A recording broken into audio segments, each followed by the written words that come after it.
Ko'pchilik shu kir yuvish mashinasini dozatordan noto'g'ri foydalanar ekan. Videoni oxirigacha ko'rsanglar, qanaqa to'g'ri foydalanishni o'rgatib qo'yaman. Ko'rayotgan bo'lsangiz 3 ta tsikka bo'lingan 1, 2 va 3-chi ham ko'k joyi ham bor. Hamma birga bo'lsa, ko'rayotgan bo'lsangiz, bunga har doim parashok solmaysizlar. Bunga qachon parashok solasizlar? Mana tabloda передварительный sirka degan joyi bor. Ko'rayotgan bo'lsangiz, 2 marta yuvish, shuni bosganingizda ham bir yonadi. O'shanda birga ham, ikkiga ham parashok solasizlar. Bu juda kir bo'lib ketgan kiyimlarga toza qilib chiqarib beradi. Birinchi bu yoqdan tortib yuradi, keyin bu yoqdan tortadi. Mana ikkiga bo'lsa, har doim qanaqa funksiya bo'lishidan qat'iy nazar mana shu ikkiga solasizlar. Parashok, gel, qanaqa suyuli bo'lishidan, ayli parashok bo'lishidan qat'iy nazar shu yoqqa solasizlar. Ham ko'k joyiga bo'lsa, vernel, o'sha hid beradigan konseynerlarni solasizlar bu yoqqa. Sizlarga bitta foydali eslatma, ko'k push degan joy bor. Ko'rayotgan bo'lsangiz, buni bossanglar, dozator chiqadi.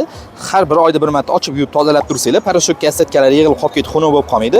Bundan tashqari yana bitta sizlarga foydali maslahat.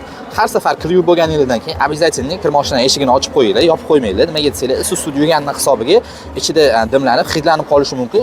Har safar yuvgandan keyin erinmasdan mana shu rezinkali joylarni artib qo'yinglar. Chunki bu yerda kir suv qolib ketishi mumkin.